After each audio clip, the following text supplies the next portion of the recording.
All right, we are 100% live. It's your boy Kenneth Sean with the one and only. That's right, it is the Simp Room where simping ain't dead. Your foes is just scared. I don't care how corny or lame you think it sound. It don't matter. You here with me now. So, look, today I messed all the way up. I am literally recording this from my daggone iPad because I somehow left my daggone computer at work. I don't know what the heck I was thinking. Like, I got all these computers and none of them are compatible to do this, but it don't matter. I'm not gonna worry about it. We're gonna have a good time tonight. I got an amazing topic that we're gonna focus in on tonight. And the topic is called Good Girls Ain't No Fun. Bad girls ain't no good, and good girls ain't no fun.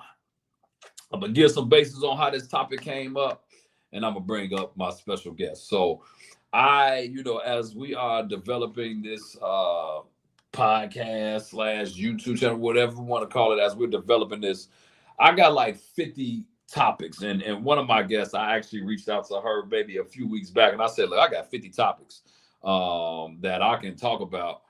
I'll let you know which one I feel is feasible. And I just decided that I was in the gym and I decided to turn on like some new music. You know what I mean? Some new music. Like I don't really listen to too much. I guess I'm in that era now of age where I'm just like older. So I don't really listen to too much stuff. But anyway, I decided to listen to some new music. And then this song popped up by an artist named Sleepy Hollow.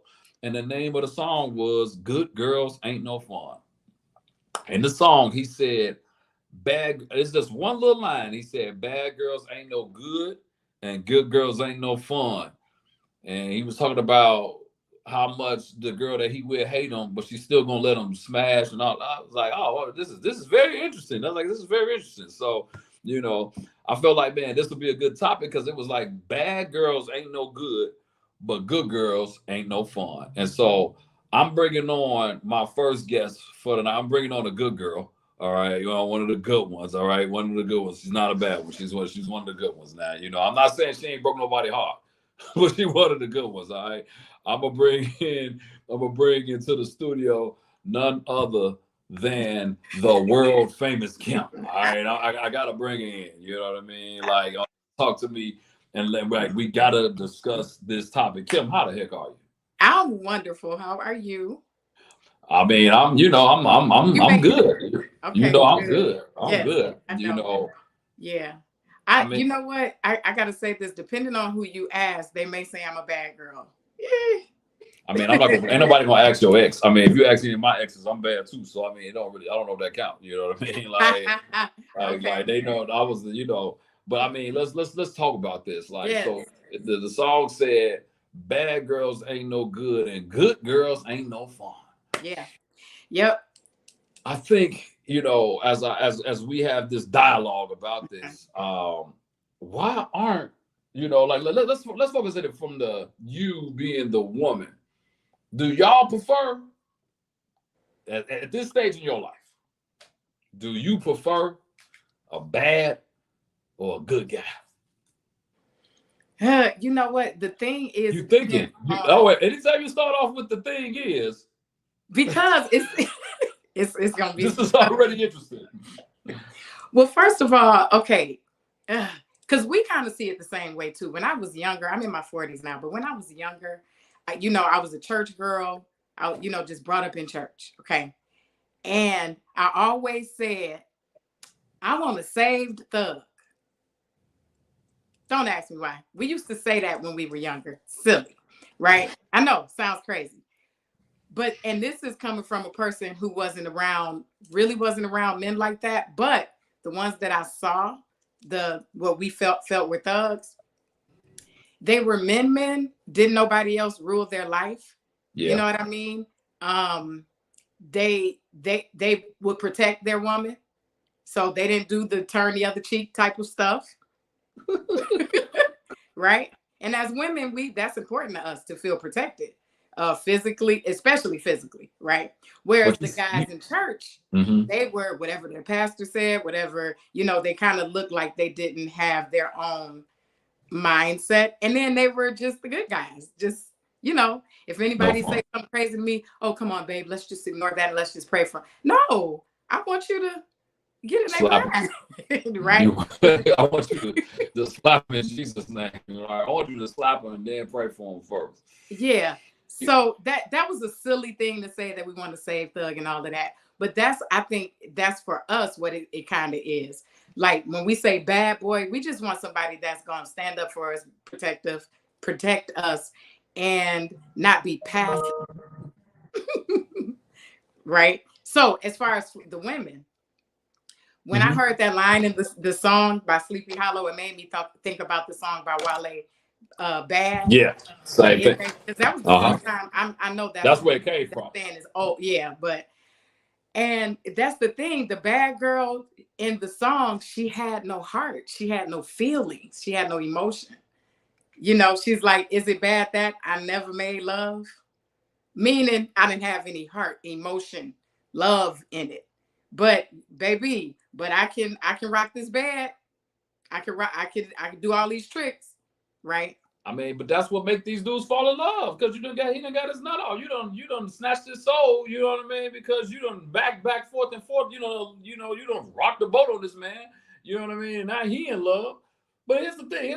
Like let me go back to what you kind of said a minute ago. You said, this is what you said. You was like, they protect us. But ain't they protecting you and a few others? Probably. That's why I said it's an ignorant statement, right? Oh, okay. Because I was going to say, is that would you consider that protection? You know what I'm saying? Well, mind you, when I made those statements, I'm a teenager in my 20s and hadn't even been around that world. You know what I mean? We looking from the outside looking in, right? So it's the same way with the guys saying they want a bad girl and that's how they really fall in love. And you're not in love. You're emotional. You have entered her world and she's on you now. But that doesn't mean that it's a good on you. Right? But yeah, you can get a little delusional. You can get a little delusional with the bad girls. And the good girls, though, they don't do anything. They're not sensual, sexual. They're not. Wait, okay, hold on. Okay. Let's first off, let's define. I want your definition of a good girl first, and then a definition of a bad girl. Okay. So because I ain't trying to be nobody's saying something wrong out here. So let me just say this. I think the good girl definition, and this is, very, very generally speaking, people, this is not nuances or one-offs, okay? So let me just say that to the audience. Mm-hmm. Generally speaking, they go along to get along. They're really sweet. They smile all the time. They really don't have much of an opinion. They dare not share really how they feel about certain things, right? They're kind of like that. They kind of get along with everybody. They kind of get pushed into that homie category. Some of the good girls. I'm not saying that's a bad thing. I'm just saying she may not be the first one he thinks about when it comes to marriage or attraction. Okay. I guess an and or attraction. As far as the bad girls, they with it. They are with it. He ain't got to be nothing. He don't have to be anything. She just like, I'm finna sit on your pole. I'm finna have a good time. I'm finna do whatever you want me to do. Like, whatever. Matter of fact, this ain't even about you, sir. This is about me, honey. You just happen to be benefiting. That seems selfish. You just happen to benefit. Selfish. That's selfish. It's all about a nut. That's all we keep talking about. Like, this is all focused around like. I think so. Unfortunately, I think that's how it seems. But I feel like I'm far removed from some of the current thought processes. Okay. Okay. So this is just my viewpoint. I'm sure I have a lot to learn in this area. All right, but you are now okay. You're in your 40s. Yeah. You're in your 40s. Mm-hmm. What would you consider yourself now? Because we're gonna get it. I'm gonna get into the fun stuff in a second. I just, as we classify some of this stuff, I would say, what would you consider? Which is good. Well, I can't define myself a good or a bad girl. Like, I'm solid. I'm me. You know what I mean? And I feel like at this point in my life, I don't care what people classify me as. Like, I'm me. So if today I want to sip wine all day, I'm gonna do that. Well, that don't make you bad. I mean, you sipping wine. Let me just put this. So this ain't the church show. This ain't the you and good. Okay, so if I want to smoke weed today, then I'm gonna do that. If that don't make you a bad girl or a good girl. But some people think that. Some people think that. I mean, here's the thing. Okay, some people think it, but then some people think that if I wore a hat, going to church. I mean, it's all type of, But exactly. But I'm talking about for you. If you was to define yourself, regardless of everybody else, what are you? Would you consider yourself good? You know what I mean? Or bad I'm good girl? because I'm solid and I have emotional intelligence and emotional maturity. I know how to self-manage. So that would probably make me a good girl. That would make you, so you know how to, okay. So then I know how to relate to people. I know how to be sensitive to how to relate. I know how to articulate what I feel without going off, stuff like that. So to me, that sounds stable-minded, but that could be classified as good girl. It probably don't sound bad, but I'm also not afraid of my sensuality and my sexuality. Define what that means for me. Now we're talking. Define what that means for me. To me, it's a part of femininity. That's what I think. Some of that, that sensual and sexual parts, and just accepting yourself, and not really being inhibited sexually and sensually. You know what I mean? I think so because of that part. That's why I said, depending on who you ask, they may see that as a bad girl thing. I'm not out here trying to be like, oh, I'll just be with anybody, right? But I'm unmarried, right? Of course. So yeah, the things that I choose to engage in, which I don't need anybody's permission, of course, depending on who's looking at me, may say, that's some bad girl tendencies. So I don't know. I might be a little mixture of both. So you feel like you mixed in. I think I'm pretty balanced and well-rounded, but that's also, I'm in my 40s at this point. So bottom line, there's some dudes out here with their heart broke, is what you're saying. You said it. But I'm always honest. And when I wasn't honest, I learned from it and did better going forward. Okay. All right. Okay. All right. I'm trying to like get Annetta in here because she said she coming in and out because I'm like this is getting good now. Like I got questions, you know what I mean? Yeah. Because tell me what I can and can't say. I try to be, This ain't look, I'm a straight shooter. This ain't I want you to be you. I want you to say what you feel because that's what this is all about. I'm not, my pastoral license expired some years ago, so I'm good. We good. I ain't no, I'm good. Good. Yeah, I think, I to me, a good girl is someone comfortable in their skin. Period. And she's respectful of others as well. So then you saying you're a good girl then? I mean, what I would define it as now, but I think in that song, that's not the type of good girl he's talking about.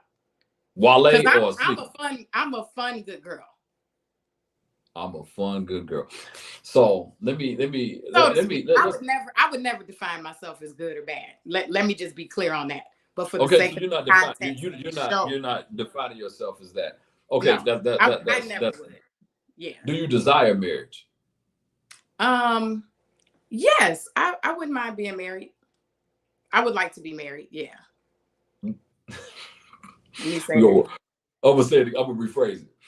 You said if it's I asked, do you desire? Like, in other words, is this something that you want it? Because like you're like, from the way it sounded, it's like, if it came up, I'll take it. You know what I'm saying? I understand what you're saying. Yeah. Well, yeah, I do desire to be married, but I want to clear this up, right? I don't want to come off like because that's the good girl thing. The good girl only sees marriage. She does well. The good girls usually see weddings. Okay, like, do you want to be a wife? Do I desire to be a wife? Yes. Yes. Do I desire Okay. to have that companionship with a man, that protection of a man, but the sharing of my life with a man? Yes, absolutely. But is this something that I'm like waking up at night like, oh my God, I'm 43 and I'm not married yet? No, I'm not.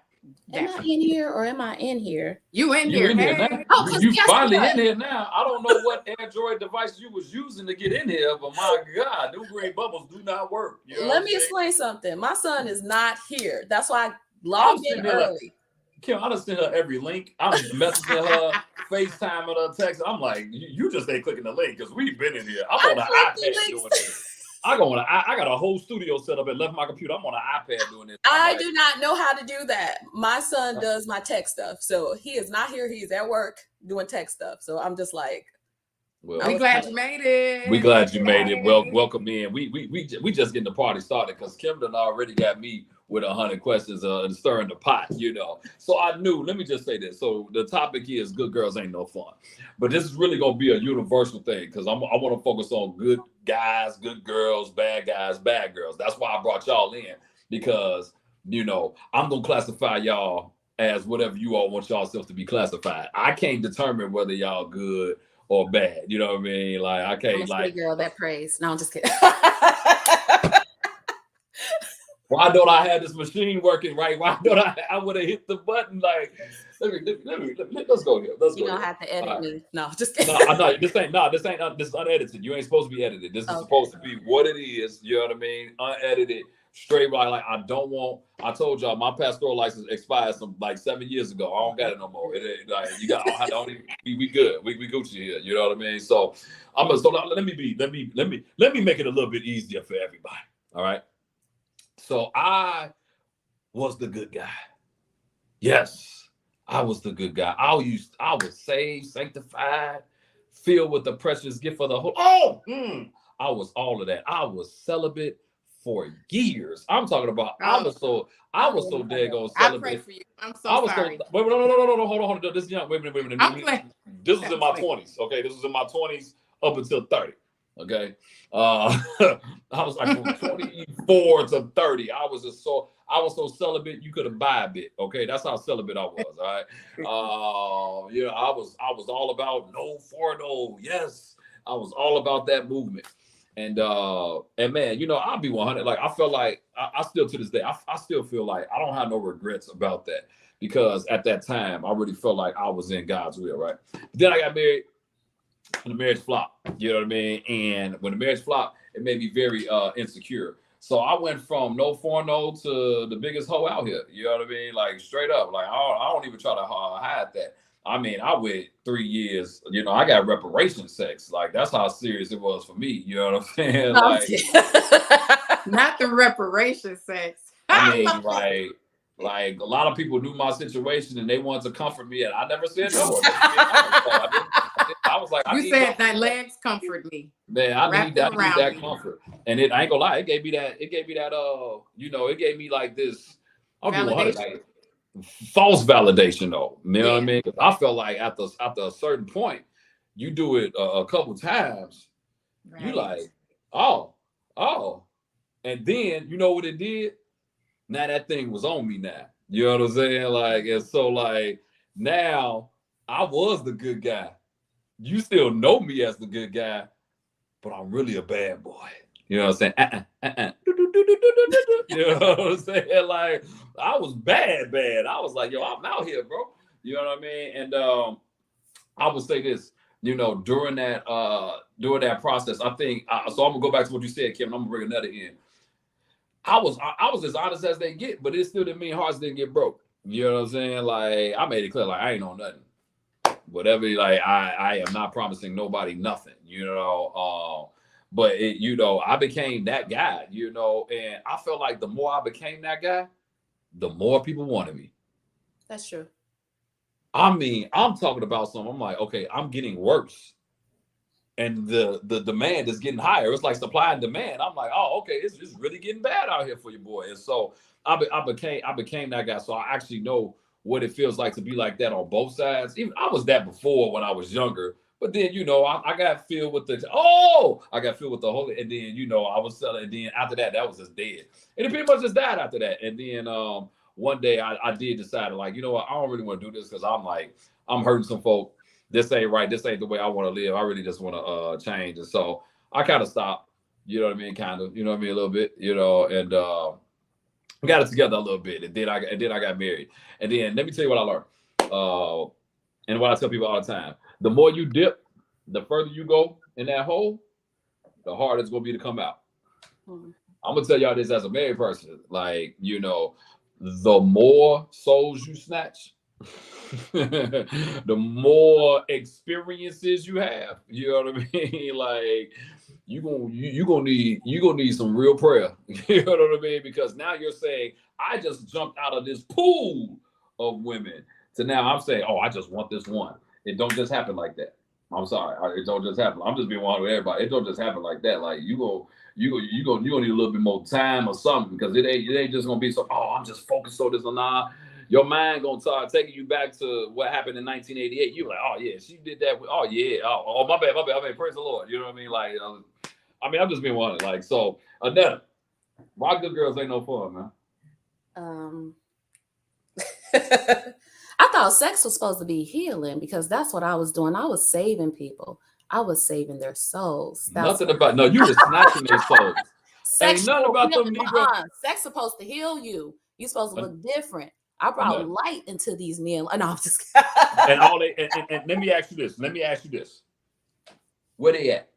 They in love. You know what? I'm gonna be honest about that, because I stopped having sex probably a couple times. So I was celibate. I think at the same time you were celibate, and so now we had a whole movement, Kim. We had a whole movement, and now it's almost been like 8 years, and I think the last guy that I talked to. Whoa! Pause. Wait. Pause. Yes, yes. You've been celibate for 8 years. It will be 8 years in August. Let me tell you something. And I've been asking it because I be wanting to have sex. It just stuff that happened.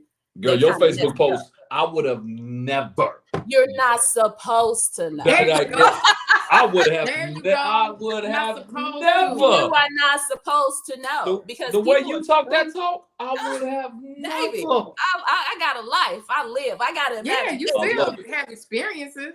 Yeah, today. Yeah. I'm just like, you remember, or even for me, I'm a sexual. You do remember. Yeah. It's like Michael Jackson song, remember the time? I'll be like, oh, no, I don't want to remember. I don't want to remember. No, I don't. Oh, no, you do want to remember. I do. I'm sorry. I'm highly sexual. And so I don't have a problem with my sexuality. It's just sometimes when you meet people, they assume that's what you're about. So people are always kind of thrown off because they're like, wait a minute, what's happening? And I'm like, oh, no, it's not going down. I just left Essence Fest and my box was... Oh yeah, I know both of y'all DMs stay full. I know both of y'all. That's why I was like, y'all gonna be the perfect candidates for this stuff. I know both of y'all DMs stay full. Let's just call it, let's be one. You know what I mean? I know both of y'all DMs stay full. Y'all put up the pics. You know what I mean? And them dudes, that they be like, hey girl. Anytime they start off with, hey girl, you know what I'm saying? Like, they you ain't talking about nothing but sending pics, so I can. You know what I mean? They be sitting like. Category. No. You said. No, this is what I want. I want it. Like, but okay, so let's go here. So celibate for 8 years. I'm not asking people how long it's been since they had. So that ain't like, Kim, man, you ain't gotta worry about me asking you that. That ain't your question. You good? You know what I'm saying? Listen, let me tell you. I'm gonna answer it. I'm a good and grown woman who is not celibate. Okay, and there you go. And there you go. I have a very healthy belly slapping life. Okay. But all right, so here's where I'm gonna go with it. I want a belly slapping life, but unfortunately, when you just try to have sex with men, sometimes they say they don't want that, but they want more. And so they feel some type of possession towards you, even if they say it's just sex. So yes, I would love that, but I'm already stuck in the good girl category. So they think, oh, Well, you're let, not yeah, good let enough. me say They leave you in that little category, and you're like, oh, bruh, like, no, you don't need to do this. And I gotta be honest, it's like the last time I was trying to have sex was like last month, and something happened. He had to be with his kids. So I was like, fudge, like that was the I do devil. not want to make 8 years. No, let me stop. I do not. Hey, she was trying to get I at it. just want to clear this up because I know, not that we're talking about our sex lives, but Nah, this I'll ain't just that. say You this. good? You A good? healthy sex life, in my viewpoint, is also, entails love, respect, all of that stuff.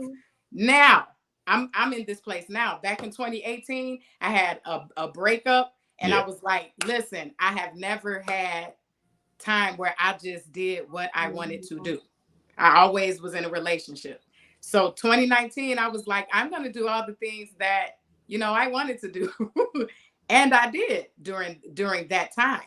And that was the space I was in that time. Listen, Kim. You know what I mean? I was in that space. But then, when I got to 2021, I did practice abstinence and celibacy. And it was a whole purpose. I did I call it a womb detox. That's good. And I got very intentional about, I apologize to my womb. We did some healing work. So for me, I couldn't do the celibacy just to be like, I'm not having sex. Me personally, this Kim Perdue speaking, only for myself. I said, if we not going to be belly slapping, it got to be for a reason. We got to do some healing work, some finding out, like, what are we doing here? Right. So once I did that, then I moved out of that whole, I want to do Kim, And that's the problem. Like, if you are looking for somebody to have, like, to do more, like for me, honestly, I got to be honest, I get bored easily. So you can't pull me with just sex. You got to have some up here, some in your heart. You got here. So it's just a lot of stuff that's going on with me. I'll talk to you for a minute. Then after a while, I'll be like, I'm not interested. And it'll be on to the next one. And it's like, I'm working on it. And that's probably the thing with me, because like, essentially, someone told me it wasn't natural, but I can have sex with men and not have any feelings. So I knew that was not okay, stay there. Both of y'all stay right there. Y'all stay right there. This is what I've been waiting for all night. Y'all stay right there. Y'all stay right there. Y'all stay right there for the two people because there's two people watching us right now live. You know what I mean? So I did not mean for this thing to go live. I actually wanted to record it and edit it. But the only thing I do in editing is throw my intro in there. So if y'all want to comment and ask a question, comment below. Let me go here though, because like I'm gonna go back to what good girls and all this stuff are, because I'm gonna be 100 with you. I'm gonna be straight up 100 with you. I don't believe neither one of y'all. Let me tell you why. What I don't believe. Somebody heart is attached to y'all because y'all are throwing it and putting it on these guys. They are falling. Okay, and I'm gonna want both of y'all to answer a question for me. And y'all can ask me too. You know what I mean? I want both of y'all to answer a question for me. This is what I'll talk about with good girls and bad girls, whatever we want to call it. But you disconnected your feelings from that sexual experience. Every time that you did it, how long did that person stay around? And are they like, you ain't got to say they still around, because I'm telling you,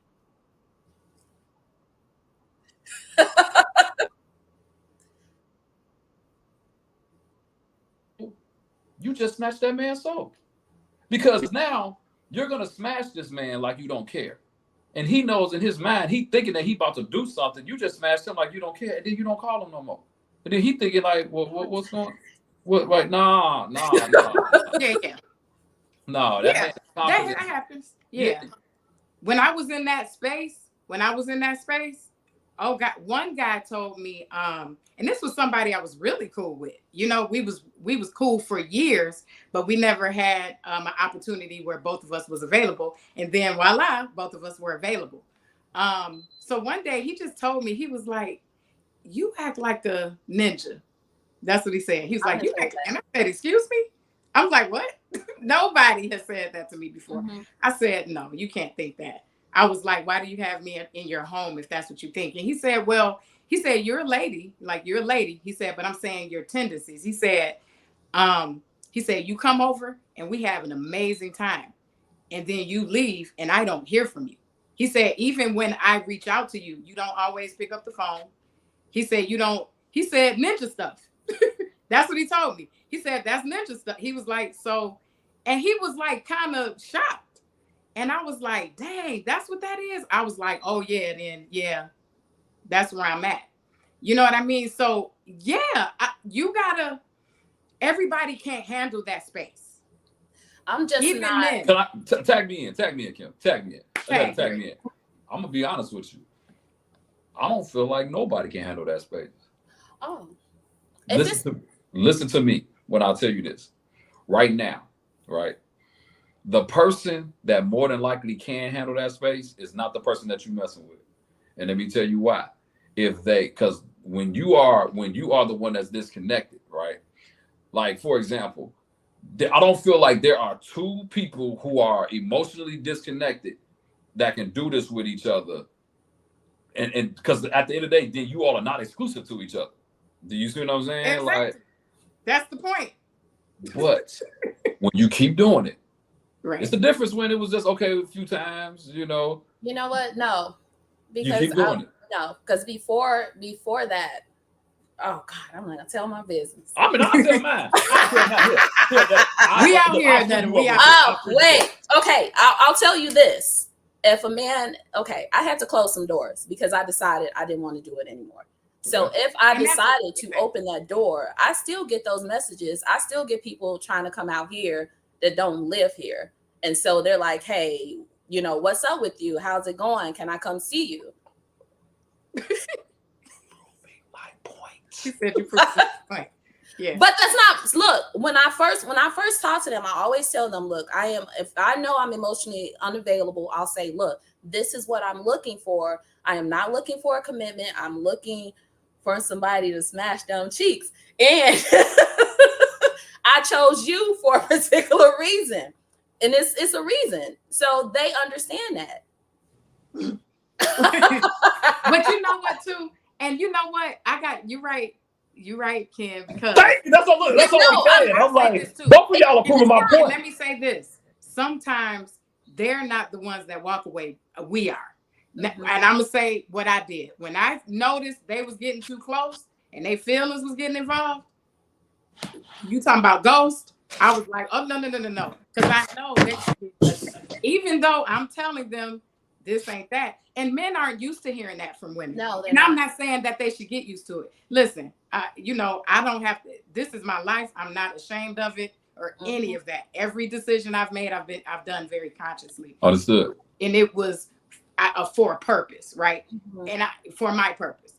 But when I know, even with men, and unfortunately, as women, I have to say this: we're taught that men don't have feelings. That's a lot. Particularly when it comes to sex.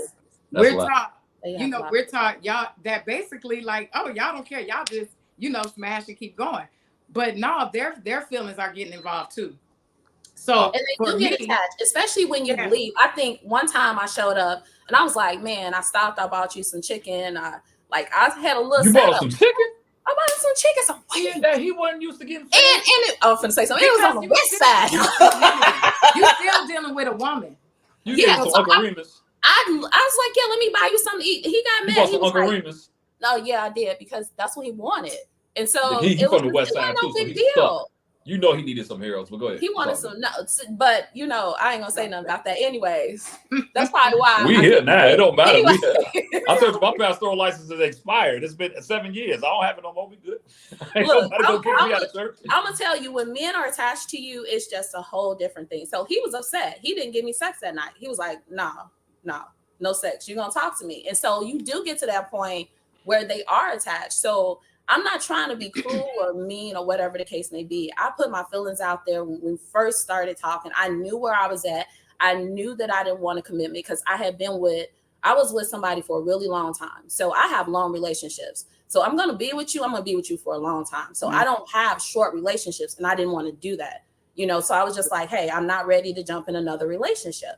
And so I just wasn't. And I was honest with him. And he ended up eventually talking to somebody else. Did I trip? No, because I'm not the jealous type. I'm on some players. No, I'm just kidding.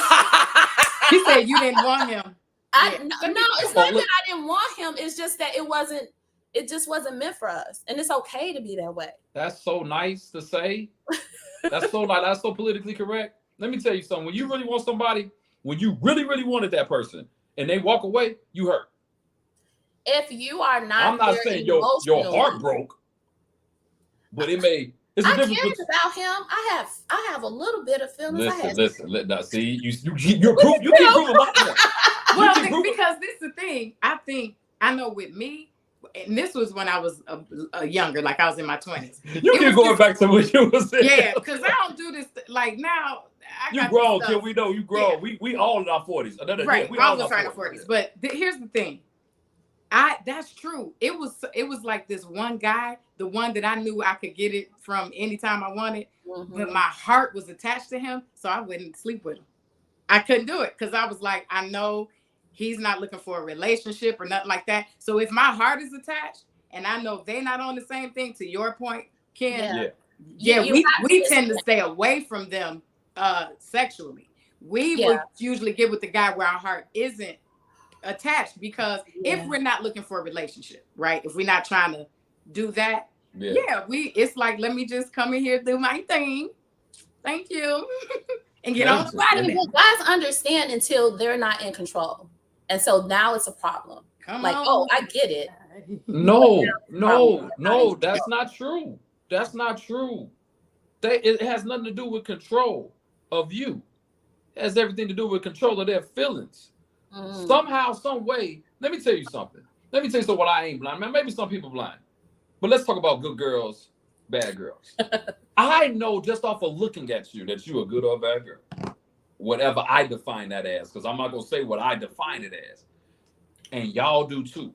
Y'all can't sit here and tell me that when y'all look at some people, you don't know right off top. No, you do not know. Too. I ain't talking about everybody. Some people are. No, you do not know. Because a lot of times, this is what I tell people. People assume because you look a certain way or you highly sexual, like myself, that you're out there just doing crazy stuff. But I know stuff. And I'm just like, oh, that person looks so innocent. I know women that's cheated on their husband and they look like they're super innocent. And I be looking at them like, oh, you a hoe. But we playing it off. You a hoe. I am straightforward. I am honest. I feel like if you are honest with somebody, it's like they can respect you. Because at the end of the day, because I did communicate what my feelings were, I knew how he felt. We always talked about it. He's not like mad at me. He's like, oh, you cool? And even now he might, what's up with you? No, I'm good with that. But still, it's like, we cool. But if you pretend to be a good girl and you actually a hoe, be a hoe. I'm saying, if that's who you are called to be, work your ministry. Ain't nobody called to be no hoe now. Stop. If you pretending to be one way and you're not, and I think honestly, that's how a lot of people get caught up. They say, oh, I'm a good guy, I'm a good girl, and it's subjective. It's like, do you have character? Will you not sleep around with somebody if they turn their back? Now, I'm like, for me, I'll tell you, look, it's XYZ. It is what it is. I'm going to be honest with you. And so if a person come to you and say, oh, okay, I want to be with you, I'm this type of girl. If I come to you and say, hey, I cook, I clean, I do this to the dribbles. If I come to tell you I do that and I don't do it, I'm deceiving you. Be honest. That's the difference between a good girl and a bad girl. I mean, and a good guy and a bad guy, because dribble. Yeah. I'm like, that's dribble. Like, what's dribbles? I don't know. That's that new stuff. It is. What's a dribble? Oh, that's a little too much. That's a little too new school. What's a dribble? We're wrong. We in our 40s.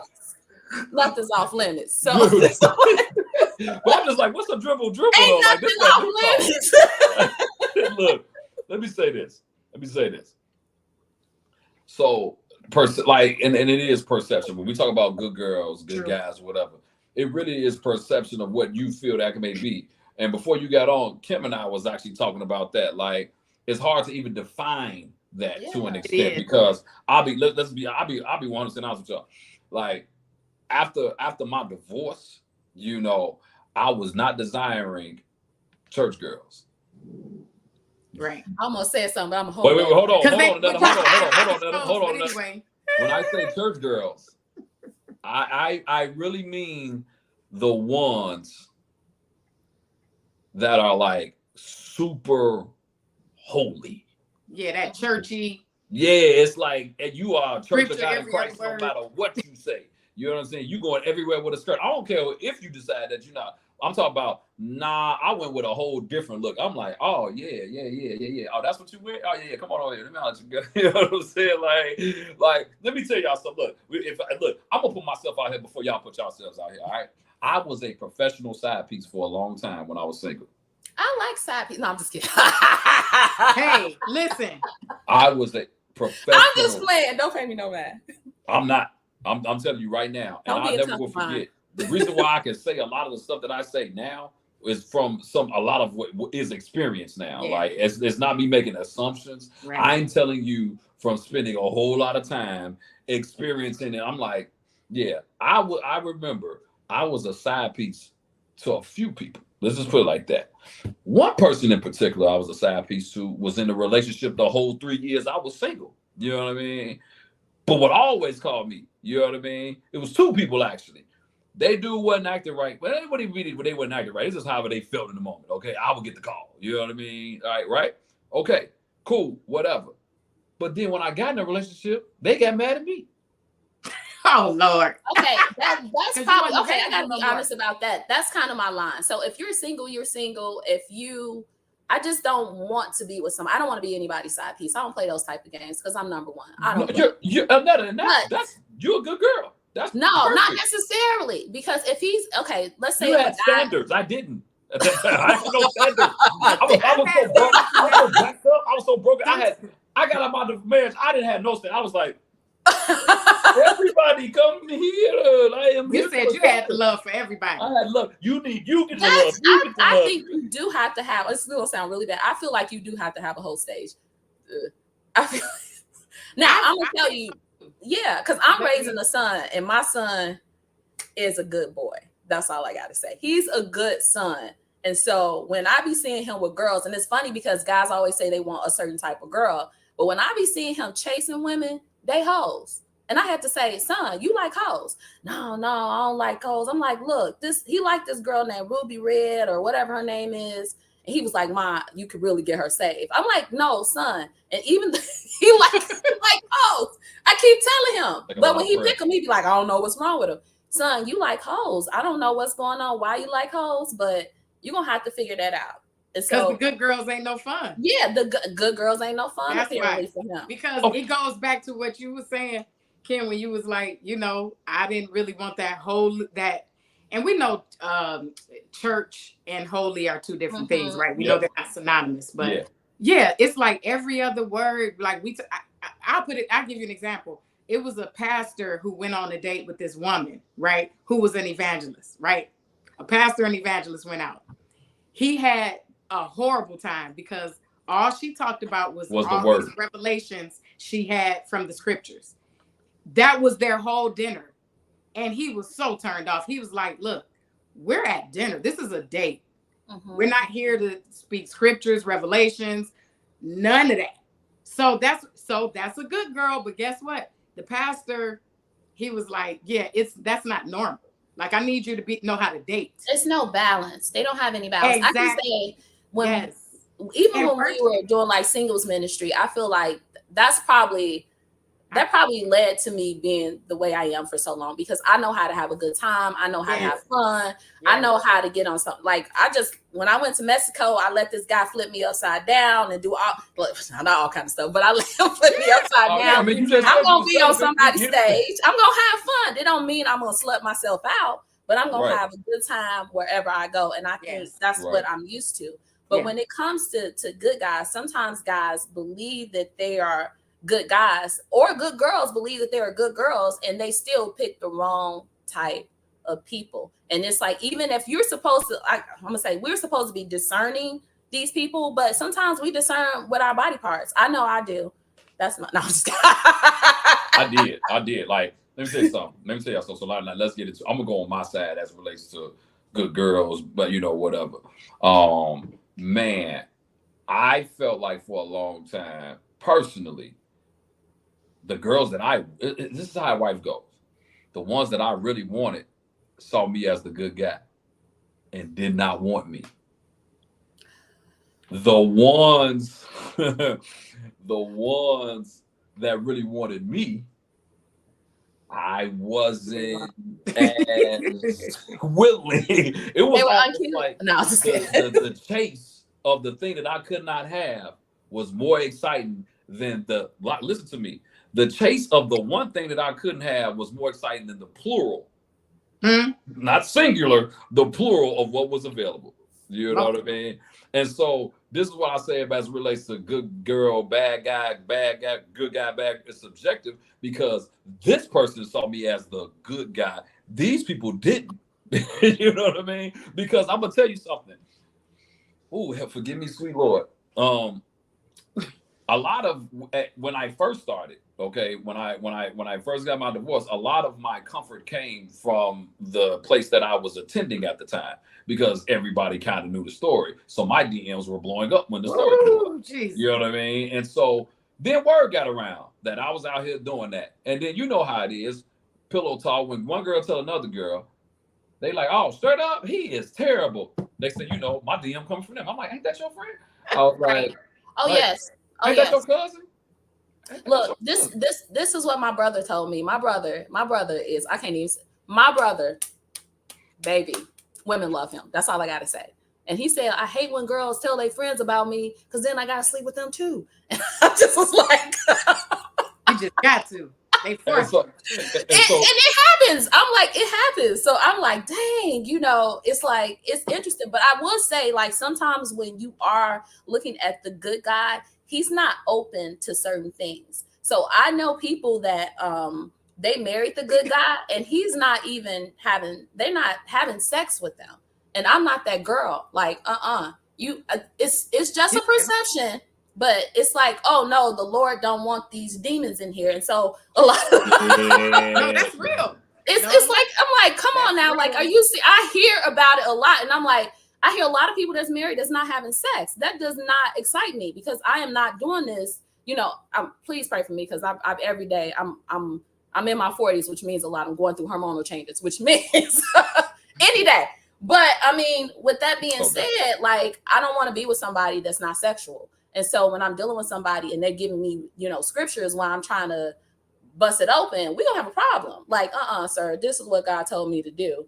Here's the problem. Part of the problem is that we have over churchified. So one of my topics, Kimberly, I was going to send you, it's actually called Church Has Messed Up Sex. Because we have, that's one of the topics I was focused. Yeah. Like, we have like when you really, like, I'll go here. Church has messed up sex. And what I mean by that, church has preached against sex so much. Like, how do you think we made each other? Like, if I really break it down, this is what God created. God created us to have sex. Sex creates procreation. Procreation brings out more people. You know what I mean? God wanted the world to be populated. I mean, I could go further and further into it. I could go really further and diving into what the perception of love is, what marriage really was back in the Bible, how it actually was broken down, like how you actually knew you were actually married. It wasn't what we see as Americanized or as, you know, 2023 or as it is today.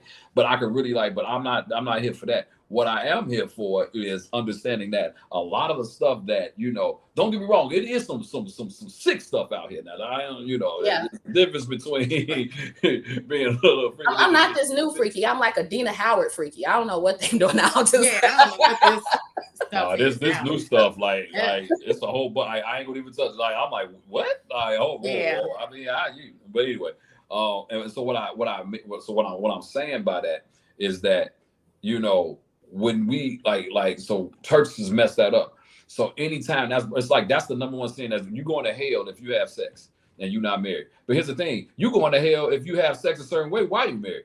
I know people that say if you give each other head, you're going to hell. I'm like, I was going to bring that up. What you talking about? Like, so I'm going to hell. I'm like, well, shoot, it's gonna be burning hot then. That be the head and not the tail. No, I'm scared. I'm giving you the head and the tail. I'm giving the head and the tail. I didn't call me that. God knows my desires. Like, he knows me. I'm going to give you this head and I'm going to give you this tail. Yes, exactly. And yes. So now let me talk about, you know, why I even created this whole thing called the simp room, and I'll be one in that. All right. The reason I call it simp room is because I feel like the good guys do get looked over.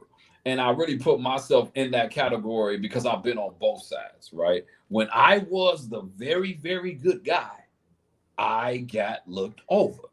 When I was the good guy, I'm not, but then church popularity made me feel like I had a level of popularity. Yeah. Because I was popular in a building. But outside of that building, that stuff wasn't there like that. It wasn't until later on in life when I got outside of that building and started expanding into some other areas that I was like, oh no, you really got to give, bro. Like you are known as certain, like you did the same thing just in a different industry now. It's like, okay, now it's more beneficial to me than it is that building. So now I'll be even more transparent with you now. I am around a lot of celebrities. I just never put this stuff out here. I just never post. And I'm gonna be 100 with y'all. I am the most faithful dude out here. Like I'm just being 100. Like I don't have no cheating history. Okay, like I don't now. That's because of that celibacy. I think that discipline actually teaches you. I would. I can go anywhere. I go here. I go here. Yeah, I'm just not. Yeah, I was very disciplined. I didn't smash my wife before we got married. Now we wasn't engaged long. He said we had no long engagement though. I proposed on Mother's Day. We was married in August. Mother's Day is May. I'm like, look, I'm 40. I can't hold this nothing no more. Like, I'm sorry. Like, I'm like, I've been out here celebrating with you. Like, I'm not smashing the homies no more. I can't hold this one. So, you let me know like what we doing. So, yeah, like, but real talk. When I was in that space, like it did teach me something because I'm gonna go here. When I was the bad guy, I started noticing the more I saw, like you know how you said you needed to give yourself the physical, the wound healing, right? Man, the more experience you get dipping into that bad place, the harder it's going to be to control your flesh. You know what I mean? And here's what I mean by that. You done got all these different people that you done did all this with, right? You know what I mean? And like, not only do you have the memories, but I am gonna go spiritual for just this one portion of the show. I also got a piece of their spirit a part of me. You know what I mean? Like for real. This is the only time I'm gonna do this now. And then I'm gonna get back to the foolishness. Just give me one little second, right? And I started to see myself like, all right, this is becoming my lifestyle now. You know what I mean? Like I do this and don't get attached. I literally had people tell me, I had a person tell me, they literally after the situation, they said, hey, I just want to let you know I can't do this with you no more. Mm-hmm. And I was like, what are you talking about? Like we just had night. Like, nah, the way I'm feeling right now, I can't do this no more. And they literally cut me off. That's real. And a year and a half later, they was married. And I was just like, and it wasn't, they literally just told me this is straight up what it is. Like, I know I can't be with you. And I know I can't keep continuing doing this because this is just too much. Yeah. So here's what I'm saying to both of y'all. Even though you are considered a good person, even though y'all got an agreement, you start doing that stuff to that person so much, it feels real. You know what I mean? Like you start saying stuff to them outside of the room and inside of that room because you always available, but you're not. You know, I think one of the things that happened with me is that he called me one time and I was speaking in tongues. And I was like, hold up. Okay. I was like, oh, shoot. I'm out. I'm like, nope. I got up. I had tears. I was like, Lord, I got to go. I'm out. Oh, yes. God knows. He already knows. Yes, he knows. He knows. Because what's in you is going to come out you. Especially when you open, like what's in you is going to come out you. Fair. Did you say you was up in there speaking? Right doing that. Yeah. So, yeah, I was like, oh, shoot, I got to leave. So it's just like you get to that point when you know, like, okay, God, this is a bit much for me. And so I don't want to give myself to anybody like that. Because it is a spiritual connection. It is a physical connection. Now, sometimes it's like if you catch me on the wrong day, like 2-3 days after the thing, then I might jump you. But I've learned that is not the season that I meet up. Yes, that's not the season that I meet up with people. But it just happens. So, but God has saved me. I have been Yes, God has saved me. I have been in a situation where I planned everything out. I was like, we finna do this. I had planned to a T. And then I was like, okay, God. And then as soon as I got ready to see him, I was like, where is my stuff? My stuff didn't come. My stuff didn't come. As soon as I got ready to see him, here come my stuff. I'm like, what the? So I was like, I just started laughing. I was like, okay, God. Okay, God. I mean, I've been through a lot of situations where I think I'm getting ready to do it. And God will either cut it off, he'll leave, we'll get into an argument. It'll be like stupid stuff that happened that give me enough time to think about it and then be like, dang, but I'm still mad. No. All right, so let's go. I be mad as hell because I'm trying to understand. Now I'm at the point where stuff don't happen, I just laugh. Because I say maybe it's just not me. My friends look at me and start cracking up like, you really had that opportunity. Like I went to New Orleans in February. I met this fine young man. He was like super fine, chocolate, look like Jesus, beard, built, like he has a conditioning, like camp, work for a college. I'm like, oh, he's so fine. I found out later on he's 25. And I'm like, oh my God. That's your son. He's 25. So it's just like stuff like that. It always something that stopped me when I'm trying to do what I need to do. But I know it's for a reason. That's my spiritual part. Anyways. So Kim. Yes. I'm gonna see if y'all remember this because I'm gonna ask you this question next. There was a song by a singer. He said, "Why are all the good girls taken every time? And why do I keep falling for someone else's dime?" I love R&B, so I always sing it like Joe. Hold on. That's one of my favorites. Every time I said hello, then they said, if the Lord would have made me a singer, I would be a hoe. So why are all you good girls taking that? Here's my thing, right? Let me ask you a question. You know, when I think about him singing that song, he asks why all the good girls taking every time, right? And like I said, being a good girl is subjective. Let me ask you a question. Kim, do you like good guys? Yes. But I think it's what we define it as. I gotta say something about that song though. Before he gets to that part, he's talking about meeting this woman who he's feeling and he thinking she feeling him. And then he's like, wait a minute, you with Your me? eyes didn't say you had a man. But yeah. So again, is that a good girl? Because well, here's the thing. Yeah, because I was like, because she is in the song, this is why he's like, he wants her. Because he's like, okay, cool, she's this, she's that. And then he finds out, wait a minute, you got somebody. Like, no, hold on. Let's look up the lyrics. You got her flirt. Right? She can't flirt. Nah. Yeah, she could. It's okay to flirt. She had a man. But if you got a man, you need to be clear on that. Define man. No. Right. He said, "Sunshine, from the first time we met. Yep. Helpless, you took my heart, I must confess. Yes. Deep in your eyes, there seemed to be a look that said, hello, is it me you're searching for?" And then suddenly my sunshine turned to rain. I don't know if I ever come back again. That's what you are, sunshine and rain. He said, your eyes didn't say you had a man that never belonged within your plans. Yes. This is what they was like as music. See, they don't do this. So that's why I had to say that she didn't have a man. That's him. Ain't nobody say. What I wanted to bring that up because it's a mixture. Sometimes you having a mixture, right? She has all these things that he's interested in and all of that. And it's like, man, this is the exact type of woman I want to be with. But then he's like, oh, suddenly my sunshine is turning to rain because it's like, girl, you taken. You're not even available, right? And that's why he's like, man, all the good girls, the one that he wants, they're taken. It's really all the ones, and that's the thing. It's really what you want. Yeah. See, and what we do is we class it. That's why you can't put good and bad in a term because it's just your desire. Why is it that your desire is taken every time?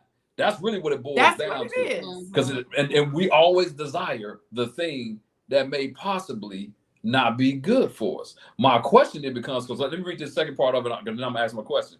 Because he did say dancing with your body close to mine. Then you kissed my lips, girl. Yep. Girl, I thought it was a sign. I want you forever.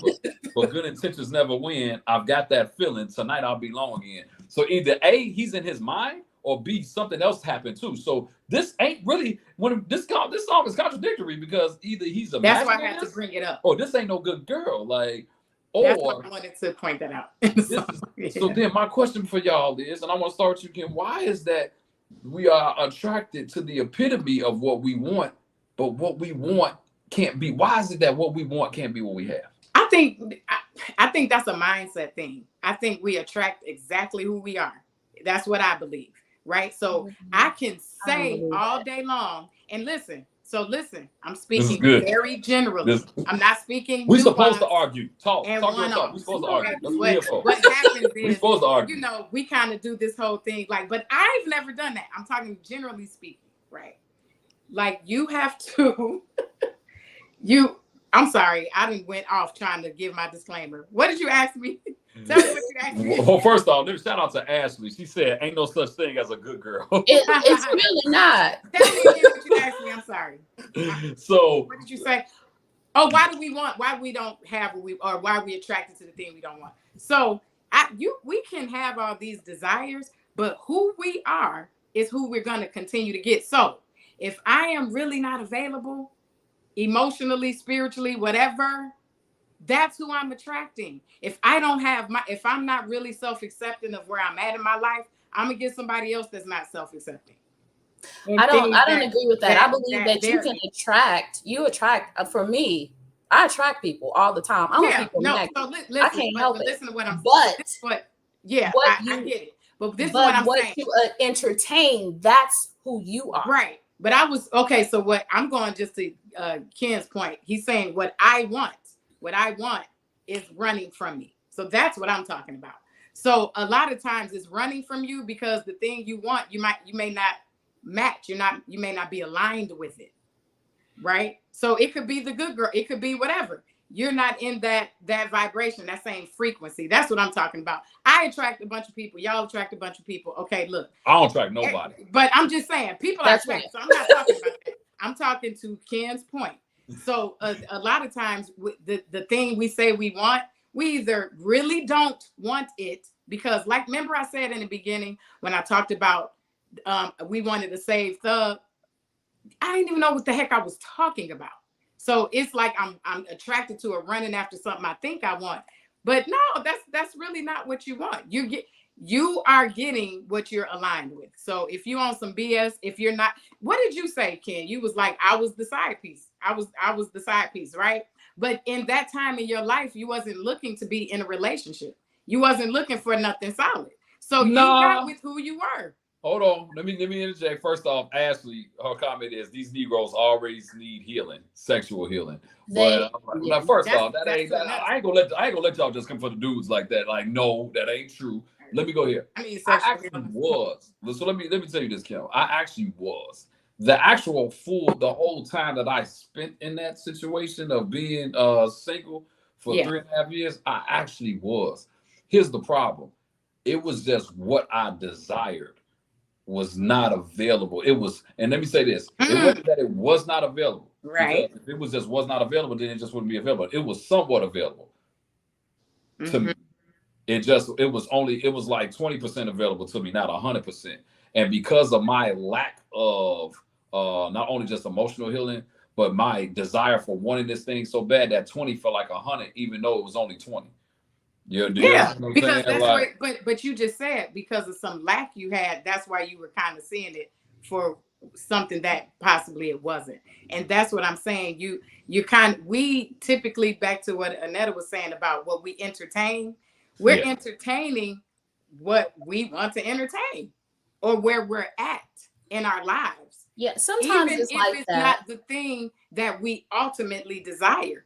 That's my belief system. Sometimes we do not, as we grow and we learn, sometimes we don't even know what we actually desire. Sometimes the desires that we have ourselves. We're letting the church and everybody else tell us what to feel. No, I'm not gonna tell you what to feel. Sometimes what we desire is not what God desires for us. It's not in alignment. sometimes we are frustrated because we are chasing behind something that is not for us. And then everybody is bad to us because we're like, oh no, this person is a bad person. Oh, I thought you was a good girl. But your expectation for that person is not who they are. And we do this so much. I have dated thugs. I love some thugs, but I've dated some thugs. Okay, I'm gonna give you the real. I've dated some thugs that act like I was the most precious thing in the world. They were like, They the best ones. Get out of the way. What is you doing? And I've dated some good guys.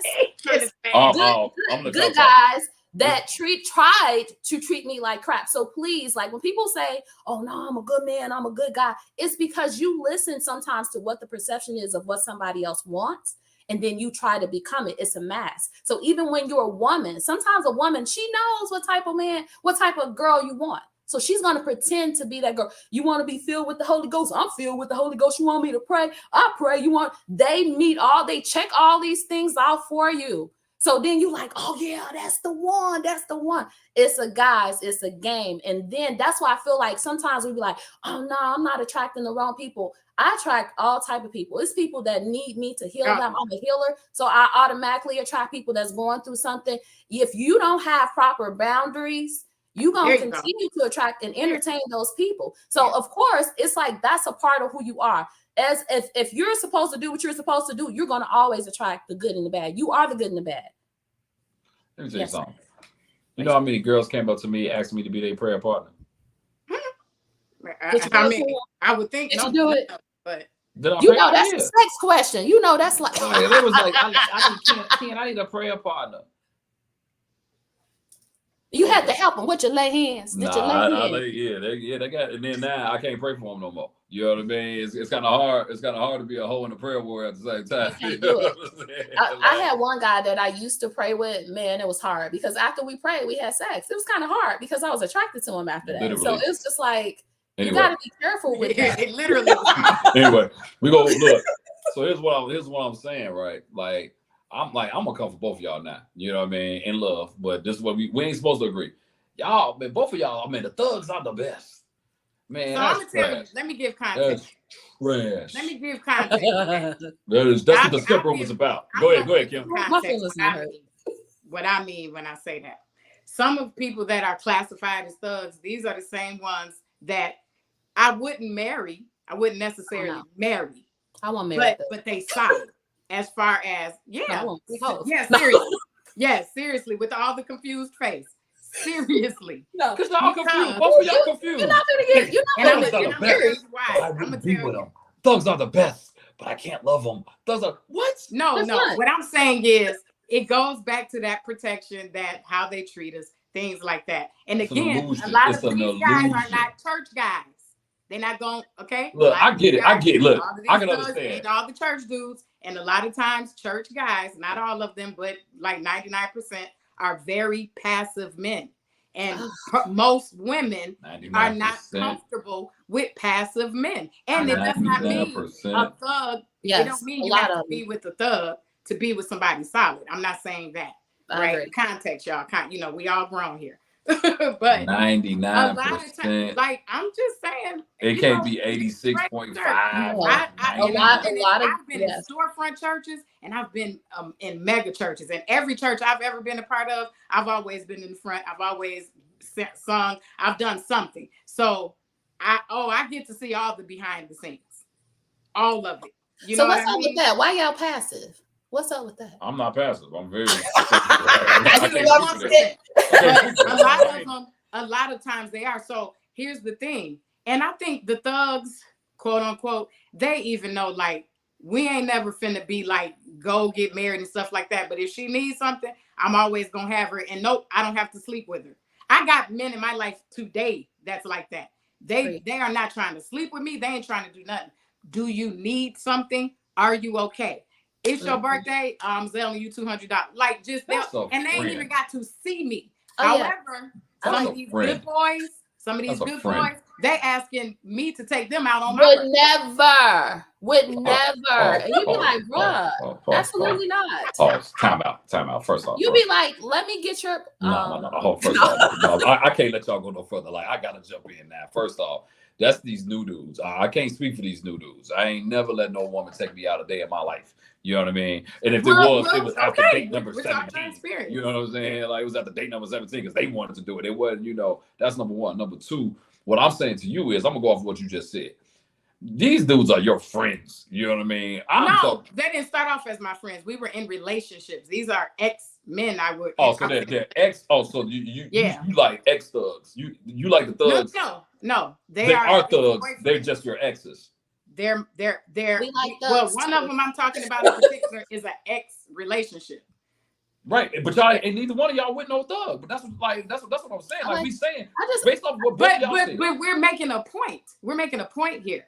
We're just making a point of the experience. It doesn't mean we're not talking about, we're talking about good girls and bad girls. We're not talking about marriage. I'm trying to make it seem like what qualifies as marriage. We're not even talking about that.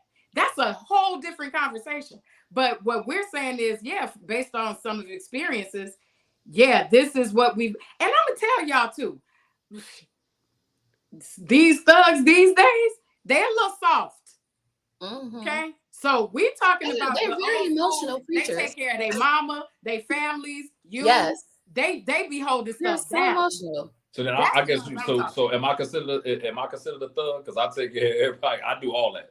You know what I mean? Like, I think it's the solid guy. Remember, I was saying earlier. Okay. What we're looking at is really not thug. We're looking at, he's solid. He's not passive. He is probably more so of an alpha man, right? He's just a solid guy, right? So when we were younger, and we didn't know what that meant, we just saw, man, they just look solid. We don't want the guy that's going, we might go to jail for, or he may go to jail, or we may get shot getting in the car with him. No, that's not what we're looking for. And it's like, once I talked about this on the live once, and somebody was like, "Oh, so what you want a dude to beat you upside your head?" Like, no, I know that's we not. want get that. to be protected, right? So just like you're a solid man. That's what we're looking for. We're not looking for the passive guy that we don't feel protected with. And unfortunately, a lot of the good guys are very passive. And all they're very passive, and they don't even have regular people skills, everyday skills. They don't even know how to behave outside the church. Just like you said about the popularity, Kimberly. When you said you was popular in church, but when you got out of that wasn't there, because that's sometimes our experience with these men. It's like, all you know how to do is present in church. Do you know how to present at home when we walking down the street? Whatever. Yeah. And when you get out and have more experiences, then you're like, okay. I was walking down the street with this guy. We was like real cool. And then he was like, "Oh, I can't be walking down the street with you. People looking at you." We were just cool. And I was like, "Ooh, church guy." I'm like, "Dude, this is what we do every day. Like, what is the problem? I don't understand." Let me say this. So, as a person that was, let me just be sure. I still love Jesus. I'm still saved. Okay, let's just make that clear. As a person that has led ministries, I mean, Annetta, you've seen 2 ministries that I used to do. You know what I mean? That's nothing new. As a person that has helped grow the church, as a person that was quote unquote considered a pillar of a church, I took all of that into the business world. You know what I mean? I went and got my master's. I took all of that, and I recognized that I had the gift of multiplication. I then took that gift and then actually applied it to my own personal life. The moment now, I'm not knocking nobody that does the stuff in church. I'm not knocking nobody, you know what I mean, in that space. What I'm saying was, I took that gift out and applied it to the world, because I knew that I almost feel like God released me. Like, you've done enough in this space. I need you to do it in this space and go after these people in this space now. But then I'm also going to teach you this over here. You know what I mean? And so I think that, it's important. Like, what you all are really defining, you're not really defining the thug. Okay. Right. You are really defining. You're saying, based off of your experiences, and I'm gonna go here. Chicago church is a little different. But anyway, based off of your experiences, these are the type of guys that you have encountered who is in that building. And I'll be honest with you, part of that problem is they have not seen life outside of the four walls of that South Side or West Side church. I'm just being honest with you. When you actually go around and experience this world, you will find out life is bigger than the city of Chicago, the South Side or the West Side. When you actually go overseas, when you go to another country, when you go to another city and recognize these people don't live life like you do over here, or but when you are only subject, like when you are that young guy and all you did was come up in church, yeah, you ain't gonna know how to be no thug. You ain't gonna know how to live that life, or you didn't have a solid foundation with another man teaching you how to, get all of this stuff. She said, "Help me multiply my business." Ken, well, Ashley, this is how you got to multiply your business. First off, make sure you have your LLC. I'm gonna tell you that number one. LLC and corporation, whatever. That's number one. Number two, then you need to get your business credit in order. All right, you're gonna have to use yourself to get your business credit in order. Then you're gonna have to take time. It takes about 2 years to get your business credit in order. All right. Then make sure that you actually got some business and you have a solid business, so you can now start using some money to have you funnel through there. And then after that, then you need to start multiplying your clients. The way that you multiply your clients is that you have to keep promoting your business. Now, to keep going on and on, but I was just giving her a quick tip. And so, bottom line, what I'm saying is that as we think, like, I'm gonna transition to another question now that has been asked. It's actually my wife. she just had, what's the solution for single girls? Girl, you ain't single. What you asking that question for? Anyway, I did this last time. I'm like, girl, I ain't got no hoes. What you talking about? But anyway, so let's talk about this as it relates to a solution, right? For single. For people, women that are single, this would be my solution, right? This would be my thing. I would say, watch out for the guy that you know is going to be toxic for you. Okay, let me make that clear. I promise you, at this point in life, you can smell toxicity from a mile away. You know what I mean? Like, it don't mean it still ain't what you desire.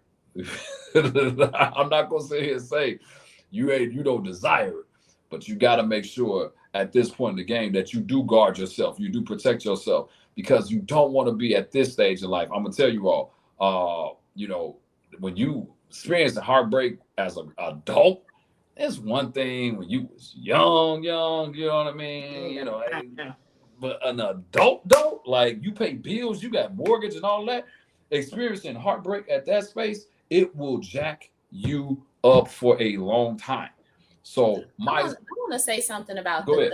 because I really feel like it's a perception of people, of guys being the bad guy and being the good guy, and the good guys feel like they're better than the bad guys, or vice versa, or whatever the case may be. And that is not the case. It is based on character, period. Like, I'm like, my uncles, I got 9 uncles. So I'm around men. I've seen a lot of stuff when it comes to men. And it's like, I've seen the thug, I've seen the good guy, I've seen the guy that takes it. Most of my uncles are married, been married for years. So I have a lot of marriages in my family, period. So that's just how it is. But at the same time, they had seasons where it was like, they did what they had to do. They got strong male character. My eldest uncle, he always says, you need to find someone who's older than you, or find someone who's the eldest child, because usually if you're the younger child, it's going to be a little bit of confrontation, because my position in my family is, it's going to sound really funny, I'm the matriarch, so I'm next in line. So when it comes to certain things, I can't have a man that's too passive or can't make decisions, because I have to make decisions, and it's going to sound funny with void of emotion. So sometimes I'll be like, okay, everybody finna be mad, I just said do this.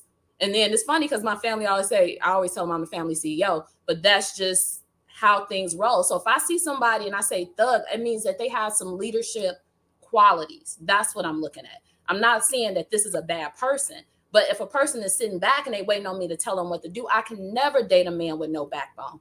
Never. Like Jill Scott said, if you could tell me what to do, you could tell me what to do. If you can't tell me what to do, you cannot tell me what to do. I don't have a problem with that. And I'll tell men, like, I'm gonna have a hard time doing what you tell me to do. That's because I don't trust what you have. So I have to trust you. And I'm open to that, but it's just like, it has to be a certain man with a certain level of character. He has to know the Lord, because half of the men that we meet, I'm gonna say me, they got a lot of stuff going on. They got money, they got, like, they mentally there, they got their therapist, but they don't know God. And sometimes it's like, okay, how you gonna lead me? Because when God tell me to do something, all I gotta take, I'm up. That's it. I'm rolling out. So it's just looking, even if a thug, because I know people that's been married to thugs and they do very well. So I'm just like, if you're looking for a certain type of man, you're looking for a man that can lead and lead your home. That's what I'm looking for. because I'm not looking for somebody that don't have no background, that can't speak up, that, like you said, is going to be argument. I don't like to say argument. I said disagreement, because I feel like sometimes we're not going to agree on the same thing. And that's perfectly fine. Voice what you have to say. I'm gonna voice what I have to say. We can come to agreement. We can agree to disagree, and that's fine as well. Yes, sir. I messed up. Okay. No, let me tell you where I messed up. I brought two very strong women on this show. Let me tell you why. There are some women who are not as strong as you all. There are some softer women out here. You know what I mean? What's that mean? They are much softer. What I mean, you all are. This is what I want. He got to be this. There are some women that's just like, he just needs to be good. Do you understand what I'm saying? And I think that this is why I said, when we say those terms, everything is subjective to what you think that thing is. You know what I mean? Like, for example, a lot of the guys that you may consider soft, somebody out there needs that person because they've been used to having somebody that's always been tough, that's always been, you know. Can you define strong for me, though, for women? Because sometimes when we hear, I think for me, people mean masculine, or they mean no, like, I mean that. That's not. What does it mean for you? That's no, like you. So you all, when I say, like, you know how you talked about, you're not passive, is what I'm saying. You're the opposite of passive. You're not passive. If you feel like you're passive, you need to get. Depends on the man. No, I'm super passive. You're not passive. Like, depends on the man. It don't depend on the man. You're gonna still be you. This is who you are. Yeah. You know what I mean? I'm not. Well, me personally, I'm not passive. Now I can submit. I know how to get under a vision, and I know how to support it. But I'm not a passive person. But see, that's the problem. And so that's not going to change. But do I know how to respect a man, love a man, support a man, get under his leadership or with his leadership? Absolutely. Yes. And what I'm saying is, so submit, that's the new. Yeah, I don't know. It's not a bad word at all. It is it is the worst cuss word out here when you say submit, because I think people are taking that word and saying, you do what I say when I say it. That's not what it means. You know why a lot of people, just real quick, have a problem with submitting? Because they're trying to submit to somebody that is not a leader. So just because a man came in my inbox this week, and he was talking about his ex-wife. He wasn't trying to holler at me, but he was talking about some mess with his ex-wife and how he wants her back and all this stuff. Yeah. But I told him this, because his thing was, he was like, I just don't understand why she didn't know that as a man, I'm the leader. And I said, did you give her something? I mean, are you really leading? Because being a man does not make you a leader. It means that you're a man. Absolutely. But leadership, that's a character. That's proven. That's tried and proved. Right? I mean, let me respond back as it relates to leadership. I ain't never had to tell nobody I was a leader. Exactly. Ooh, yeah. That's what I said. It's a character. It's proven. So I told him while he was saying how she wasn't submitting, I was like, did you give her anything to submit to? I like how my brother talks about submission. It's, sub, getting under something, and mission, a vision. He said, but men, you have to have a plan and not just here. You have to show her, not just down there, what we're doing. And then she can get with that. But too many times people, I was talking, girl, I didn't hear what you said. What you say? I said, they got to have a mission, because sometimes their only mission is they have is in their pants. And to me, like I said, it doesn't move me. Like, guys be like, oh, I got, it does not move so those are boys, right? We don't, those are we talk about the boys real stuck deal. in men bodies, right? We don't really kind of deal with that. But I did want to, you said what would be the solution for single women as it relates to in dating? One of the things I would say is very important is to know yourself. A lot of times we have this list of things that we think we want or need in men, and it's a list that somebody else gave, right? We can't take on anybody else's list. We need our own. And the only way you're going to know what you need is that you got to be in relationship with self first. I think a lot of times we skip over that and we're just looking at the guy that got good credit and he can take care of us and he's respectful, right? When it's like, yeah, that's cool, but there are nuances in there. So first, spend time with you, get to know you. Of course, like you were saying earlier, you have to know if you know you'll be able to pick up quickly if this is going to be a good match, not because the person necessarily is bad.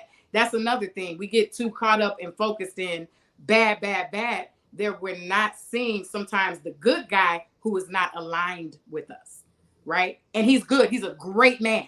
He could be a wonderful man, just not for but you. he may not be for you. Mhm. But you're up here. Well, it's just like if a woman marries this medical doctor that's, you know, well sought after, he's busy a lot. So if you're the woman that needs quality time and you need him with you all the time, that's not going to be a good man. Yeah. But he's not a bad man. Mhm. He's just not for you. So that's why I want to start with get into real good relationship with you. And a lot of times you don't know how to do that, so you can get a coach. I'm a life coach. Reach out to me. Okay, so one of the things that I tell women when I talk to them, because the group of women that I talk to, they're in their 20s, their 30s, their 40s, and then older women. I'm around a bunch of women, and sometimes when I'm with them, they're like, "How old is you?" I'm like, "Yeah, I'm in my mid 40s. Yeah, don't worry about it." But at any rate, I tell women, do not idolize marriage. It's like other things that you can be doing outside of idolize. They're like, "Oh, I gotta get a guy, As soon as they get in church, they're like, "I gotta get a man, I gotta get a husband, because a lot of times their value is wrapped up into getting a husband. They don't know what their own mission is. They're not working towards anything. They don't have anything to offer a man. And they feel like because I'm a woman that I have something to offer a man, and they don't. And I usually tell women, like, okay, you're going to have to slow down and figure out who you are. You're going to have to love yourself. And then sometimes they don't even have any type of hobbies. They don't like to do anything outside of sitting with that guy. That ain't me. So if you get with me, I'm like, hey, I got stuff I want to do. So for me, I met a guy. He wanted to talk on the phone all day. I'm not a person that'll call you all day because I got other stuff I need to do. I'm not a person that's going to sit there. I already know what I pray for. Yeah, make him busy because he going to get on my nerves because I got other stuff I need to do. And that's just how I am. I know me. I need my little space. And then I'll be like, okay, Lord, it's fine if he's busy because I want to do stuff too. And so you got to know what you want, and you can't idolize marriage. And I see that so much. People feel like the only way that they can be complete is be with somebody. So what are single women supposed to do? Do your ministry. Do single. What's wrong with being single? What's wrong with it? Because sometimes you are not called to marriage. And it's just, it is what it is. It may be a season that you be like, no, I know I'm supposed to get a husband. Everybody is not called to marriage. And it sounds sad. I'm sorry, but I'm the one to tell you, some of us aren't called to that. Sometimes we're supposed to be in alignment with other things. But I mean, if you could do it, then great. If you really desire it, I'm sure God would align your heart with it. But some of us aren't called to it. Hallelujah. That was the sermon for today. Hallelujah. Listen, offering. Look, let me tell y'all something. Not me, but some people. let me tell you. I ain't gonna lie. I didn't feel the second time around I was gonna get married again. Just being 100. I was like, I ain't about to do this again. Like I ain't and I think a lot of times we, I can hear you where you say don't idolize it. But a lot of times though, this is where I say with the whole churchifying things.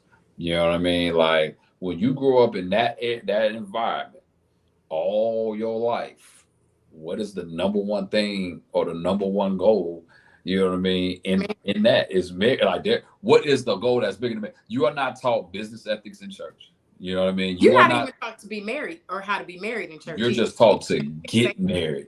Yeah. You know what I mean? Like that was because we have been taught that sex is such the worst sin. It's an abomination. You're gonna die in hell. You're gonna burn in hell. Even though you a liar, you a cheater, you steal. You know what I mean? Right. You ain't nothing. Like all the stuff that the Bible would consider a sin as well. But we glorify this, and that is always the goal. I would say this is my advice to anybody that's single, whether you're a man or you're a woman, whether you're, good or bad. Like my only advice is, and I'm gonna kind of go off or piggyback off of what you all said. I'm never gonna tell you not to desire it. You know what I mean? But what I am gonna say is that love yourself enough to know what you're gonna take and what you're not gonna take.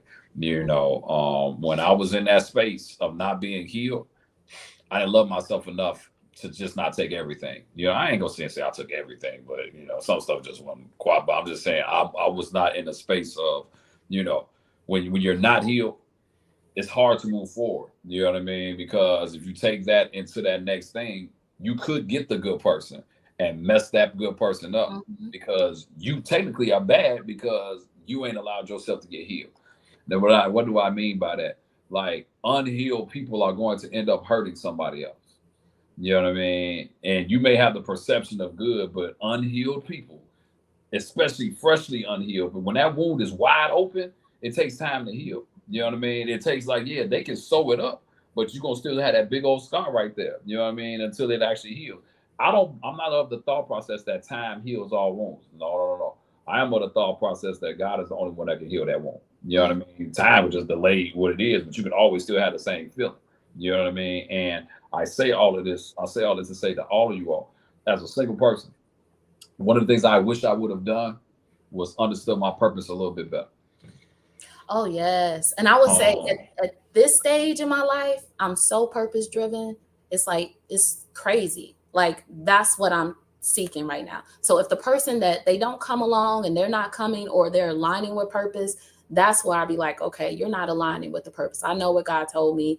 I'm so focused on purpose. And to me, I mean, that's the covenant. Like, I know that people are getting married for covenant, but that's to me right now in this season, that's the covenant. That's what I'm looking forward to. But I do want to say that sometimes when we look at or when we're looking at healing, we have to make sure that we're healing naturally and spiritually, which means get a therapist. So sometimes it's just people just wilding out. I'm gonna pray about it. No, but you need be more practical as well. We need to have someone that's professional, that comes in, that talks to you. I really honestly, I got a very good therapist. I really believe in therapy. We can talk about it all day long, but if we're not looking at those parts of us that's good and bad, and I'll say this, what my therapist told me, because some parts I'd be like, I don't like this part. It makes me uncomfortable. And she's like, get to know every part. That's the good and the bad part. Sometimes like it's that meme that's going around. You're the villain in someone else's story. So while you're walking around like, no, I'm the good person, and blah, blah, blah. It's been men that told me, I know you was looking at me, flirting with me, and then you played me to the left. Or it's been men like, oh, I've heard I was a man eater. And I was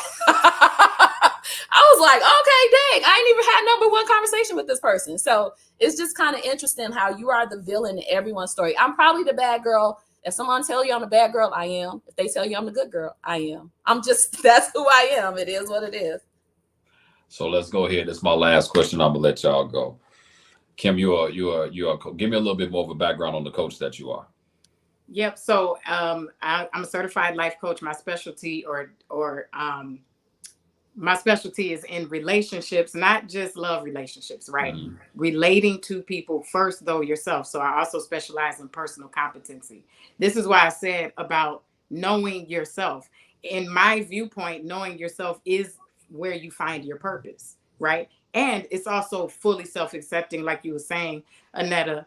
You got to love all the parts of you, the rude parts, the ugly parts, the stinky parts, the champion parts, right? You have to know yourself. So that's what my focus is in, relating to self first and then others. Okay. Mm-hmm. Then when did you figure this? I'm getting to a point about going back to the good girl. Yeah. When did you find out that this was your purpose, or this is what you knew you were supposed to do? I know this sounds cliche, but it was something I was already doing with family and friends. I was always the go-to person. And when I started, when I hired a life coach, like in our second session, she asked me, have you ever considered being a life coach? And I'm like, no. What are you talking about? You know what I mean? So really, that's how I got into my path. Being me, being authentically myself is how I knew this was the path in these specialty areas. And then there are other people that do other specialties. That's why when they saying y'all being your purpose, you need it for yourself, but you need it to help whoever you're called to as well. And so my last question for the guy, this is for, I want the ladies to give the advice to the guys now. For the guy that considers himself good, but wanted a person like you, what would you tell him? Are you starting with me? Yes. Okay. We're still on you. Okay. be personally competent. Be have your emotions in check. And when I say that, it doesn't mean don't be emotional, but I would like you need to be emotionally mature. I say that because sometimes men are coming to my inbox and they may ask me out and I don't respond, not because of really anything. I have a slew of messages. So when I come back in my inbox and they say, oh, so you're going to do me like that? Oh, so you got a problem with me? That's emotionally immature. That's unattractive. Okay. So don't do that. Be solid in who you are. If you are interested in me, say that and have a plan, right? Also know what you want, not with me, with you. When you are clear about what you want with you, even if you, and clear meaning this, not that you know everything about your life, but clear enough even to know the season you're in, which may say, man, I don't have a lot of time to date, but I would like to get to know you. Just be honest, right? That's what I say. So bottom line is, if they slide in your DM, be patient because you got 400 in your DM. Don't be patient, but you may not get to them until it ain't personal. That ain't personal. Number two, when you do finally respond, make sure that you know what it is that you're gonna do and what y'all gonna do. And then number three, make sure you clear. All right. Got great advice. Annetta, same question to you. If a good guy, you know what I mean? I'm gonna say a good guy. And when I say good guy for both of y'all, yes. I mean the good type of guy that you want. Let me make that clear. Of course. I'm not just saying some random good guy that you don't want. No. This is the good guy that you want. What advice would you give him, Annetta, if he wants to talk to you? I would say emotional IQ. So you have to have a high emotional IQ. I'm not going to argue with you. So you would think I'm vested and I'm not. It's just like, because I'm not going to do it. You have to know how to communicate effectively. And sometimes people are just talking. They are not communicating, which means they just want to get their point across. That means you're not listening. When you communicate, sometimes you shut up. So yes, on both ends. So they have to know how to communicate. They have to be spiritually sound. What does that mean? That does not mean that I expect you to be ooh all the time. No, but you have to know God, because when I get on my little tangents and I get deep, I want you to know where I am going and you can lead me spiritually. So yes, it has to be someone that's spiritually in tune. Financially, you don't have to have it all together, granted, but you better be ambitious, because I'm chasing some things and I want it for you. And it's just like about building. So you want someone that can build with you financially, that you have a plan, you know what you want to build financially. It's another part that I'm looking for, and have a big heart. No, big heart. A big heart, huh? And on that note,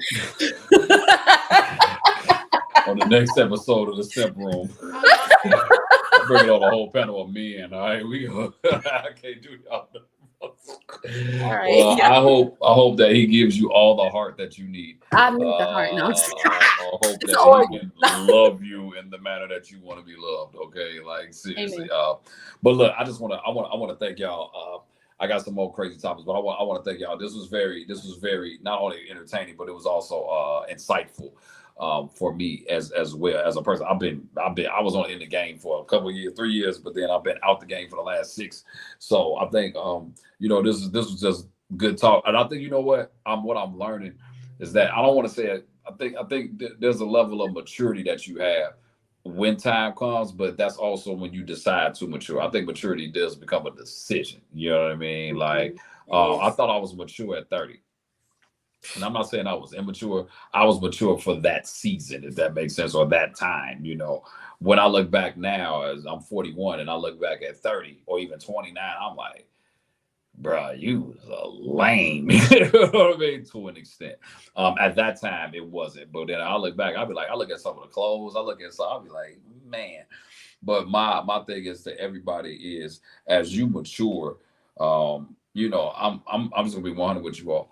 Everything, a lot of the stuff that you all mentioned, I wouldn't be married right now because I wasn't all of that. You know what I mean? I didn't come with a clear mind. I didn't come, with the best financial situation at the time. You know what I mean? I didn't have a clear head on direction or whatever. And I do think everything is going to be subjected to the person or the persons that actually, you know, come to better. Because I like you all may have these standards, but then if it's that right person, you know what I mean? I'm not saying you will compromise your standard, but you can see the bigger picture, you know what I mean, with the right person. And what I mean by compromise your standard, I'm not saying you don't have a person that don't have drive.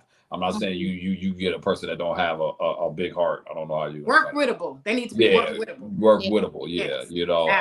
And I think that's gonna be key. So man, I just want to say I you know, shout out to you all. Y'all grown. You know what I mean? Like y'all come with that grown conversation, you know what I mean? So I love it. I want to thank you all for coming into, you know, the simp room where we honor the good people, because I'm sick of y'all thugs. I don't care what y'all say. I'm sick of the thugs. So forget all that. You know what I'm saying? Like, these thugs out here killing and drug dealing, and we celebrate that. Man, forget that. I don't care. I'm from the West Side. Stand up. You know what I'm saying? All the ones that consider lame, yeah, come on over to the simp room. That's what we talk about. You know what I mean? But nah, thank you all so much. This will, even though it's broadcasted live, this will be on the YouTube channel. And you know, thank you. Like, this is like episode number 4 for me, you know. So Thank y'all you got on with me. Yeah, no, thank y'all. Like, y'all got me while I'm starting this thing. Appreciate it. Thank you. And but thank y'all so much, man. Much success to both of you all. I'm gonna be bringing y'all back. It's gonna be something crazy again, because y'all. Oh, let it be about mental health, because I got a lot to say about that. So what's the topic that you would like to speak on as it relates to mental health? Just mental health. I kind of like when it comes to African American men, and whether or not they're getting the services that they need for mental health, and what are they looking for as far as a provider. So what would be ideal for Black men in mental health? Oh, you want an argument. You want an argument. That's what you I'm just saying, they need somebody to understand, and they can't be your girlfriend. No. I'm happy. You came to argue. Yeah. No, seriously, Black men need therapists. So I really advocate for therapy. You guys need a hug, but you're violent. But no, I'm just kidding. But you need a hug. So yeah, therapy. You did not take her out. I just kicked her out of here. I'm like, she's not gonna come on here and talk. Also, we need therapy. Kim, thank you so much. Annetta, thank you so much. Y'all have a good one. This is your boy Kim and Kim and Annetta. Is the simp room. We out. Peace out. Bye.